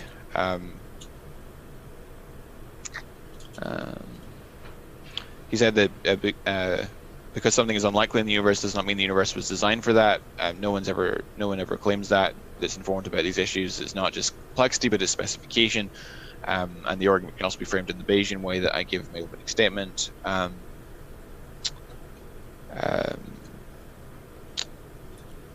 He said that what about the problem of priors in Bayesian analysis? Priors are simply made up arbitrarily, and I don't think this is the case. Sure, there are cases where priors can be objectively assessed, and cases where they are more subjectively assessed. For the purpose of argument, I assumed a prior probability of 10 to the minus 20. Is he really going to suggest that I'm being self-serving in assigning a prior probability of God at 10 to the minus 20? So I think that's a good argument. He mentioned that Richard Carrier uses Bayesian epistemology to show that Jesus never existed, and so this shows the problems with the method. Well, sure, but then people use deductive arguments to arrive at opposite conclusions. So it's garbage in, garbage out. Bayesian epistemology is only as good as the numbers you plug in. So that's not a great argument either. 20 seconds. I'll finish with that and conclude that Tom has failed to provide a cogent rebuttal to the argument I presented, and thus we should affirm the proposition that I'm contending for this evening, namely that God does indeed exist. Thanks for your attention. Thanks so much. Appreciate it. And for Tom's closing statement, I have the clock set for 5 minutes. So Tom, on your first word. All right, so the main argument my opponent brought today was essentially the fine-tuning argument. And the atheist position on the fine-tuning argument is we don't know what caused the fine-tuning. So essentially, the probability under atheism is it's 1 in whatever the possible combinations of physical laws could be. So it's 1 in a very big number. The theist position is we can make up an explanation that can make this more likely. Like, okay, that's nice. As an atheist, I can do the same thing. I can make up naturalistic pantheism, and the laws that are intrinsic in its property, in its nature, can make our life-bringing universe even more likely. So now I have the exact same probability or an even greater probability explanation to explain the fine-tuning. So his entire argument is undermined by that simple point, which is in Bayesian epistemology known as the problem of new theories. Also, the fact that he's by just defined out all of the alternative possible gods and then just made his god or the characterization of his god the only possible kind of a god. As soon as you realize it's not, and there could be an evil god, or a god who's not all good, or a god who wants to create a universe full of black holes, one of those probabilities just completely crumble because you have to divide whatever probability you have for atheism by the number of possible gods, which is infinite. And so no matter what you have, you're always going to get a lower probability on theism because his definition of theism is just arbitrarily assigned to fit his god. It doesn't make any sense. As I demonstrated, the argument from design is just an argument from ignorance. Making it a positive argument doesn't help. You can make the argument from ignorance for lightning a positive argument. We don't know what explains lightning, therefore Zeus. Or we create sparks with an anvil. There's sparks in the sky, therefore Zeus. Still an argument from ignorance. Doesn't matter if you frame it in a positive way or a negative way. You can always make a veiled argument from ignorance by framing it in a positive way. As I demonstrated, anything the supernatural can explain, the unknown natural can explain, because both are unknowns. We can't limit either to be the case. So his assumption that morality requires a mind is just an assumption. He's already just defined morality in the case that is most convenient for him. His assumption that you need a mind to gain intelligence, again, just an assumption on his part where he's predefined his case to be what needs to be the case for it to show what he wants for his conclusion. It's totally arbitrary. So, as I stated in my introduction, the reason science doesn't do this is because none of this applies as evidence. What you need to do is essentially make novel testable predictions of things that are observable and falsifiable if you want to have any evidence of anything. And all he's done is make up imagined explanations of mathematics and Bayesian epistemology in order to try and come to a conclusion, which you could just do for any of the alternatives equally as well. But I would like to thank him for coming on. I did appreciate the conversation. I would like to thank James for inviting us both, and it was an interesting debate. Thank you very much. Next, we will go into the Q&A, and we are going to try to move as fast as we can. We've got about 20 minutes, and I am going to start reading them off quickly. So, thanks so much for your super chat. Movie Theory says, no matter the evidence, atheists will still deny. I appreciate that. It's a little bit of trolling in the super chats, but Praise I Am That I Am said in all caps, sounds like praise. He said, what non-arbitrary evidential basis shows no God? I think that's, well, I'll give you a chance to respond to the first one. I wasn't sure if you wanted to because it wasn't particularly targeted at any of your arguments, but if you want, you can respond to both of those. So the first one, as mentioned, was no matter the evidence, atheists will still deny. If you want to respond. Sure. Just you have to make any testable prediction, and I'll accept it. So if you say, I predict there is a God, and I can pray to this God and get a gold brick, I will then, that's evidence of a God. I'm happy to accept that. So it's not the case. Just, if you can regrow limbs, you pray to a God, regrow a limb, record it on YouTube, that's good evidence. So no, it's not the case that we'd reject anything. We just reject things that aren't actually evidence. And what was the next one from Praise? The next one was, what non-arbitrary evidential basis shows no God? Not how I define atheism. You should probably watch my videos and watch how I define atheism as the reason there is no reason to believe in a God, not that there is no God. Gotcha. Thanks so much for those super chats, and thanks, Tom, for your response. Forgot to mention super chats. If you do a super chat, you can make a comment toward one of the speakers if you would like, to which they would get to make a quick response to, and super chats automatically go to the top of the list. So Ryan Drager, thanks for your super chat. Says atheists are desperately trying to deny the evidence. Tom, I'm guessing that's for you. Wasn't all that desperate. It seems pretty easy. No, that's not evidence. I don't have to desperately deny the evidence of the sun. Why can't you provide something like that? Just empirical and demonstrable? Oh, it's because there isn't any. That's why. Tom, I appreciate your response. Mr. Archaeoptrix, thanks for your super chat. He says, since we only know of one universe, which is life-supporting, the probability of a life-supporting universe is 1 for 1, or 100%. I think that's for Jonathan. But the universe could have been different. How is it one out of one? The law. There's no reason why the laws and constants have to be the way they are. They could have been otherwise. Yes, this is the way we observe it, but we still have to account for the fact that it's this way and not some other way. It's the same. I could make the same argument. Say we're playing poker, and I'm the card dealer, and I deal myself. Let's say 20 royal flushes, which is the strongest hand in poker, in a row. And you could say, I think there's some cheating going on. There's some evidence for cheating, because it's highly improbable that you would, by chance, get that many royal flushes in a row. And I could say, well, the probability is actually 1 out of 1, because look, it happened. That's not how we go about evaluating evidence. Gotcha. Thanks so much. Next up, we have Ashley M., thanks for your super chat. If you wanted to attach a question to it, let me know and we can read that out for you, but still saw the super chat and we appreciate your support. So, the Jim Tanker, thanks for your super chat. He says, can we get some real-time fact-checking during a live debate? I know that it would not allow a theist to talk, but it's a little bit trollish as well. So my guess is that's for you, Jonathan. If you want, you don't have to respond if you don't want to. Well, just point out one factual thing I got wrong. You might dispute the structure of my argument, but I think you'll find, at least I'm pretty sure, there's no factual mistake in what I presented. You got it. Thanks so much. And next up, questions. Hi, Harry. Thanks so much for your question. Glad to see you. He says, for McLatchie, about the physical constraints, instead of finely tuned, could they be emergent, i.e., G is equal to related to curvature of space-time and momentum energy? So I might be wrong, but where I think he's going with that is perhaps the physical necessity hypothesis, which is to say that that the universe, that the laws and causes just happen to occupy the values that they do, because they have to out of some sort of physical necessity. There's some perhaps undiscovered law which makes which constrains the values that they can occupy. My response to that would be that it just kicks the fine tuning up one level, because then you would have to explain why that higher law makes the values come out just that which happens to support life to exist in the universe. So you would just have to explain that law, that higher level law, and so you just kick the fine tuning argument upstairs essentially on that. Oh, can I clarify the question a little bit? So you can just say there's a necessary natural law. You just say, okay, so there's a law that causes the universe to be this way, and it's necessary instead of a god. Then the question would be, why does that law cause the universe to turn out in a manner that is conducive to life as opposed to some other way? It's necessary. So again, it's part of its nature.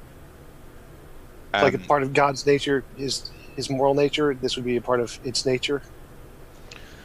Okay, but that would be a rather arbitrary law. I mean, why would it be conducive to intelligent life as opposed to something else? Right. Same thing would apply to God. Sorry? Well, the same thing would apply to God. Saying God has a moral nature would be equally as arbitrary. But we should probably go on with the questions. Well, I mean, I don't think it's arbitrary because God is maximally great. That's God is the greatest conceivable being. By definition? God, yeah. So I could just, by definition, pantheism has this property X. Or this necessary natural law. Gotcha. So, okay, Karen. So sorry, Jonathan. I know you got a response. I just want to get through as many cues, unless you highly, highly insist. I do have a new super chat just came in. Sigifredo Sarabia, thanks for your super chat. He said, if an atheist agrees the universe created them, is it fair to ask, quote, what created their creator? If nothing created the universe, how are they even here? So yes, that would be fair. You could say who created the creator, and I could say who created God. And just like the theist does, you can just slap the necessary label on a natural thing, like an undiscovered natural pantheism or an undiscovered law of nature. Just so you can say there is a necessary God. It's kind of an arbitrary property that can go to just whatever you want it to. You got it. Just to respond there to the question of who created God or who designed the designer, there's a few responses there. One is that in order to posit an explanation as the best does not require you to have an explanation of that explanation, otherwise you would lead to an infinite regress of explanations and never explain anything. Secondly, God is every worldview has to come back to some unmoved mover, and I would contend that the best explanation or the best candidate for that unmoved mover is God, and because everything which exists either as a result of something else, i.e. it's contingent, or it exists out of the necessity of its own nature. And in order to avoid the infinite regress problem, you have to eventually posit something which exists necessarily, and so a necessary being, of course, doesn't require a creator to bring it about, so it would be uncaused and eternal. Gotcha. And we also had a super chat that responds to Sigifredo Sarabia's super chat, in which the Gym Tanker actually says, in response to Sigifredo Sarabia, then the question, what created your God, is just as valid. So we will we can go back. Think alike. High five. We can go back to that one if you guys want. But next one up, Slam RN. Thanks for your question as well. She had asked, if not answered in the discussion, does Jonathan believe in biological macroevolution? It depends what you mean. If you mean simply common ancestry, I'm skeptical, but I'm willing to grant it for the purpose of argument. I think you can make a sensible case for common ancestry, although I think the argument is stronger at lower taxonomic levels than at higher taxonomic levels. On the question of the sufficiency of neo-Darwinian mechanisms such as natural selection, random genetic mutation, genetic drift, and so forth, I think it's demonstrably inadequate to explain the complexity and diversity of life. I refer people to my recent debate with JF on this same channel where we talk about that in a bit more depth. and I'm happy to do a more detailed debate on that in the future as well. Gotcha. Thanks so much. Next up, we have Praise I Am That I Am. Thanks for your question. I have a feeling this might be for Tom. He says, how does Tom not know God allowed people to choose to be born? For example, pre-existence.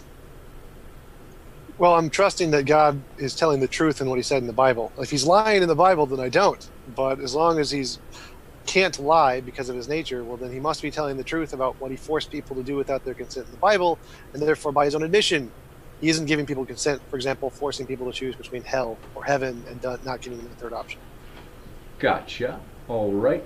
Next up, J.R. Byrne, thanks for your question. J.R. asks, C.S. Lewis describes Tom Jump's idea of the quote-unquote best possible world as hell. How do we determine who is right? Or is it relative? Well, C.S. Lewis, if he was in my world, could just go to the Christian world. So it would be very confusing for him to call that hell if he's calling his own choice to be a Christian hell. So I'm not really sure what he's going for there, but I'm pretty sure C.S. Lewis wasn't aware of my definition of the best of all possible worlds because it didn't exist before he died. Gotcha. Okay, next up, the Crawdaddy. Thanks for your question. He says, for Jonathan, removing a hypothesis from 4 competing hypotheses gives absolutely no credibility to the other 3. Taking away 3 hypotheses does not make the 4th the correct one. They all need demonstrations. Oh, well, I completely disagree with that. I mean, that's just simple logic at that point. I mean, if you say, if we said 4 hypotheses, if you eliminate 3, it doesn't provide any support for the final one, that's just simple logic. The premises would be A, B, C, or D, not A, B, C, therefore D. That just follows as a valid syllogism. As for his first comment, if you have 4 hypotheses and you eliminate 1 that doesn't support or give credibility to the other 3, actually it raises the probability of the remaining 3 because you redistribute the probabilities by eliminating a possibility. And if you redistribute the probabilities and the probabilities of the other remaining 3 candidate hypotheses increase, that means that you provided evidence for the remaining 3. Just to clarify there, that's only assuming it's A, B, C, or D and there aren't any other options. Like all 4 Correct. could be wrong. So that's one. I think that was more kind of the question, what he was alluding to. Yeah. Well, sure. I mean, but on something like, let's say, the fine-tuning argument, there's 3 contending categories of explanation, namely chance, physical necessity, or design. And if you can eliminate the chance hypothesis and the physical necessity hypothesis, that provides very strong support for the design thesis. So, yeah. We're just to keep moving. Tom, I know you probably have a response, but just to move as fast as we can. Sigifredo Sarabia, thanks for your super chat. This is responding to Jim, the Jim Tanker, and his response, Sigifredo Sarabia said, a god would be uncreated and not in time. So, thanks for that dialogue, you guys. And next up, by the way, I did not miss Dave Langer's question. I definitely got it. So, thanks for that. I saw somebody. There we is. For John, since he thinks the universe was finely tuned, does that mean God had no choice in how the universe was created? No, it doesn't mean that. I'm not sure where he's going with that. Gotcha. Next. So, I mean, yeah, obviously he sees. I mean, he has free choice in how he brings about the universe, but because of his moral nature, he sees some value in moral creatures, sentient moral creatures, and therefore he chooses to bring about that sort of universe. Sorry, Karen. Gotcha. Next up, Karag Nightwolf. Thanks for your question. This is for Jonathan. He asks, what is his definition of an atheist, and does he believe atheism is a worldview rather than atheists have worldviews? So this is something that's contested, and there's a whole range of different opinions on there that are voiced. Usually in the academic literature, what people mean by atheism is the belief that God does not exist. However, recently there's been a move away from that definition among atheists, especially internet atheists, towards the definition that atheism is simply a lack of belief in God, or a failure to be persuaded of the existence of God. Yeah, I mean, I'm happy to define atheism however my particular opponent at the time wants to define it. there's also a spectrum, of course, between agnosticism and atheism and agnosticism are kind of the boundary between those is kind of blurred. What was the other part of the question? The other part was regarding worldviews, and is atheism a worldview? No, I don't think atheism is a worldview, but atheists have worldviews. Although atheism, I mean, if once God is out of the picture in your worldview, of course, that's going to have downstream metaphysical implications in respect to other things in your worldview. But atheism itself is not a worldview. It's just an element of worldviews, but it's not itself a worldview. Gotcha. Thanks so much. Next up, J.A. Green. Thanks for your question, which is for Jonathan. If God does exist, is it a theistic God or a non-theistic God? How would we be able to determine what God it is if a God does exist? So I am a Christian theist, so obviously I think there's a theistic God, and there's a number of ways you could argue for theism as opposed to deism. One would be to argue for the resurrection of Jesus, which I've debated on this program before. If you go check out my debate with what's his name, the president of the Atheist Republic, which is also in this channel. Jim, his second name is escaping me. I recommend going and checking that out, where we discuss the evidence for the resurrection, and so I would argue for the evidence for the resurrection, also predictive prophecy, both messianic and non-messianic, in the Old Testament and Hebrew Scriptures, and various other categories of evidence from things like the unity of Scripture, etc., that point to the reality of Christian theism as opposed to just bare generic theism. Gotcha. Thanks so much. Next up, we have a question from Capturing Christianity. Thanks, Cameron, for your question. He asks for Tom, there are infinitely many hypotheses that can explain any set of data. How does this reasoning not also undermine all scientific knowledge?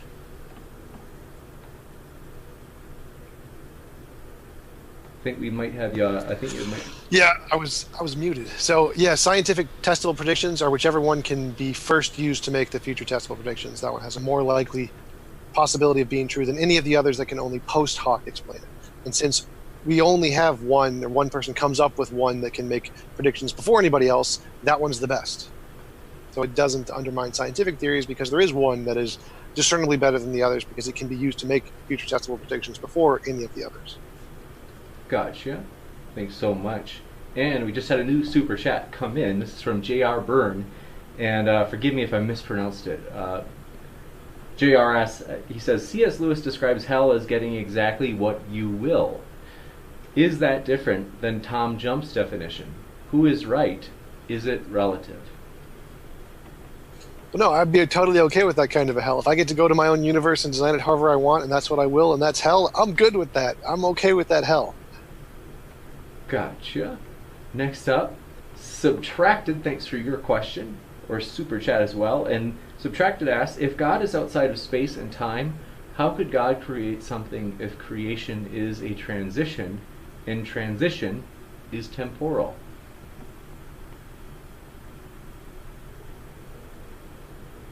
Is that for me? I think so. Just say the question again? You bet. They ask, if God is outside of space and time, how could God create something if creation is a transition and transition is temporal? Oh, right, I see. So this is an argument that William Lane Craig has made for it being a personal agency, because if you have an eternal set of necessary and sufficient conditions, the effect is necessarily there. But if you have if you have the cause being simultaneous with, so one way to get around this problem is to have the cause simultaneous with the effect. So let me explain. If you imagine a log that's floating in the water, for example, if the log's been floating there for all eternity, causing the water to be displaced, if the log's been floating there for all eternity, then the effect is also eternal. Likewise, if the temperature is 0 degrees, then the then water is frozen. If it's been frozen, if the temperature has been 0 degrees from all eternity, the water has been frozen from all eternity. So the cause can be simultaneous with the effect at that point. And of course the theist will want to argue that God it has freedom of the will, and so he can freely choose to bring about an effect. And so that's how we explain how God can be a necessary being and eternal, and so have and freely bring about an effect at time 0. Because otherwise, if you have an eternal set of necessary and sufficient conditions, the effect is also there from all eternity. So that's how theists get around that problem. Gotcha. If that makes sense. You bet. Thanks so much. Next up, Jeffrey Harris. Forgive me if I mispronounced it. Correct me. And this question is for both. Isn't it possible that there are fully explanatory naturalistic models for one, more, or all of the quote-unquote layers Jonathan presented that we just haven't discovered yet? Well, you could always for any scientific explanation you could say that. You could say that for the arguments for the proposition of universal common ancestry in evolutionary theory. You could say, well, there could be some explanations that are not common ancestry, which explain those observations that we just haven't discovered yet. Well, sure, but we have to work with what we have now, and so that sort of argument, I think, is a naturalism of the gaps argument, where you're just clinging on in faith that there will be an explanation in the future that we haven't discovered yet, when really we have to just work with what we have now, inform our opinions as to where the evidence points and the best explanations based on what we have available to us right now. Gotcha. Thanks so much. That was for both of us? What did you say? You said that was for both of us? Yes. All right, so yes, there could always be a natural explanation, and because there could be a natural explanation, and we only have evidence of natural things, we should always prefer the natural explanation. Just like because of induction, you see a white goose, white goose, white goose, white goose, it's reasonable to infer the next goose is going to be white. So if we find something we don't know, it's always reasonable to infer it's going to be a natural explanation. So there is no such thing as naturalism of the gaps; it's just called induction. It can only be a supernaturalism of the gaps because there's no black goose yet. Gotcha. Thanks so much. And I'm really sorry. We're not. I've got to go in just a bit. Once we get to the 2-hour mark, is around when I have to leave. But we're going to try to speed through these last ones. So thanks for your patience. Sorry if we don't get to your question. Question for TJump. What is a quote-unquote unknown natural? Is it infinitely many hypotheses? If so, how is that not mythological naturalism? Well, it is. It's just natural things we don't know about yet. So it's just essentially whatever natural things could exist that we don't know about. So it is mythicism. So it's just as mythical to say there is an unknown super law of nature that does X as it is to say that there is a God that does X. It's just totally made up. I don't actually believe in particular unknown natural things. It's just more reasonable to assume it's an unknown natural thing because we already have the natural than it is to assume there's this entirely new category of things which we have no examples of, the supernatural. Gotcha. Just had a super chat come in. Sigifredo Sarabia, thanks for your super chat. He said, Isaiah 45:7 says, I form the light and create darkness. I make peace and create evil. I, the Lord, do all these things. And then Sigifredo asks, is this denied by Christians and why? So I guess that would be for Jonathan. Isaiah 45:7, did you say? What was the reference? That's Isaiah 45, I think it was 7. Yep, 45:7. Isaiah 45:7. Yeah, so I'm not quite sure what his point is, but sure, yeah, I agree with that. Gotcha. Thanks so much, and thanks to Sigifredo for your super chat. Next up, Pine Creek asks, question for Jonathan, your old sparring partner, Jonathan. This is how I remember this. Pine Creek I discovered through you, Jonathan, because I had seen you go on his channel, and it was an interesting convo. So Pine Creek asks, if there were no God, how would Jonathan define morality? If there were no God, how would I define morality? I don't believe that morality can be objectively grounded apart from theism. So I think I think morality itself, or objective ethical norms itself, presupposes a theistic worldview. Gotcha. So there would be no morality. You bet. Thanks so much. Liam Ayrton, thanks for your question. He's asked if debaters are willing to cite sources beforehand, then either opponents or independents could look up legitimacy, perhaps. That's a good idea, Liam. That's something we've one of our upcoming debates, which might be, do men have male privilege? They might actually do that where they exchange sources beforehand. So that's a debate that might come up between Jared and scientist Mel in the works. So that's something I'll run that by Jonathan and Tom next time. Tyler Durden, thanks for your question. They asked for John, are atoms designed? If everything, including atoms, are designed, how do you distinguish designed things from non-designed things? How do we distinguish design from non-designed things? So the argument, the argument is, okay, to take the illustration of Paley's watchmaker. What if the whole we recognize a watch on a heath because we can discriminate between the watch which is designed versus things which are not designed, and what if we and to make the argument from nature, we're asserting the whole universe is a watch, and so how do we differentiate between design and non-design? Because of the phenomenon of specified complexity. You consider, for example, the Mount Rushmore in South Dakota, which has the faces of 4 U.S. presidents chiseled onto the cliff face. That rock formation is designed, and yet we can distinguish it quite readily from things which are just the product of wind and erosion. And likewise, we do this in, I think, biological systems and the universe and nature generally. When we find that phenomenon of specified complexity, we intuitively infer design as the best explanation, because specified complexity, we know from experience, comes from conscious agents. Gotcha. Thanks so much. Trying to speed through. Akiraz Kizanidi, correct me if I say it wrong. If everything is designed, what designed God? What designed what? Where did what come from? What is before what? We've already addressed this, so maybe move on for the sake of time. Arn Ruervik, thanks for your question. For McLatchie, if God didn't exist, would you want to know? Oh, absolutely. I don't want to waste my life on something that's not true. So that's actually why I read a lot of atheist books. That's why I listen to a lot of atheist podcasts and do debates with atheist scholars and thinkers, and invite atheists onto my webinar on Saturdays, because I really want to know. I really want my beliefs to be true. I want to.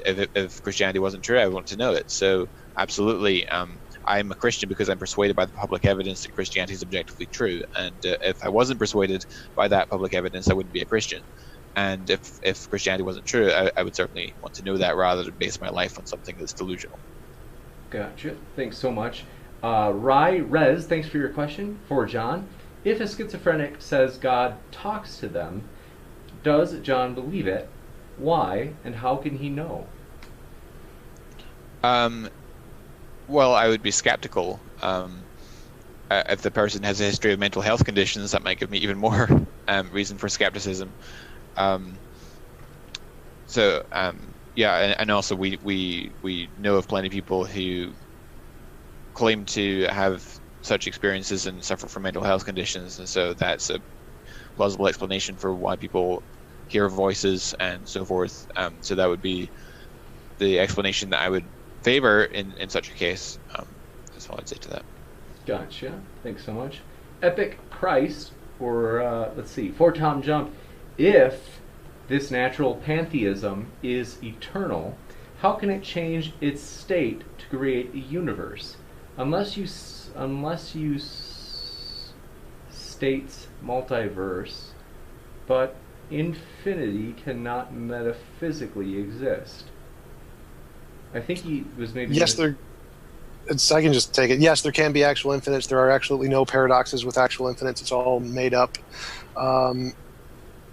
You can have eternal change. There's no problem with that. By eternal, you could have something that exists outside of space-time. For example, there are physics theories where there are things that exist outside of space-time, like Nima Arkani Hamad's amplituhedron, Sean Carroll's emergent space-time. So there are lots of different ways to accomplish that.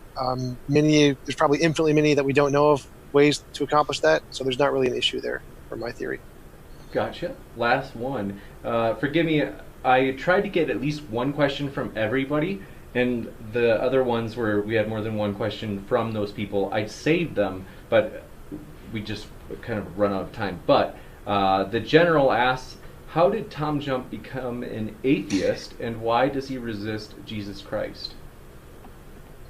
I became an atheist in high school. None of my prayers were ever answered. I just lost faith. The reason I resist Jesus Christ now is because all of the evidence is against him. There's no evidence for the existence of a God, and the properties of a God are self-mutually exclusive. So the Christian God is definitely out, and the fact that there's no evidence for any other kind of a God that could potentially exist. We appreciate your response, and thank you so much, everybody, for your questions. This has been a blast.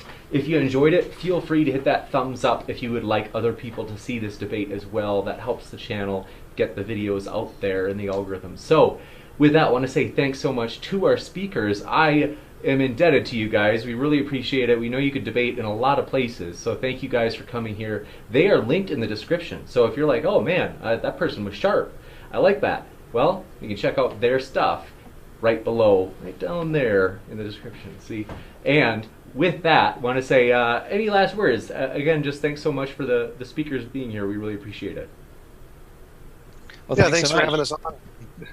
You betcha. So with that, take care, everybody. Keep sifting through the keep sifting. What's my phrase? I forgot it. Keep sifting. Reasonable from the unreasonable. That's right. Keep sifting the reasonable from the unreasonable. Long day. Thanks so much. Take care, everybody.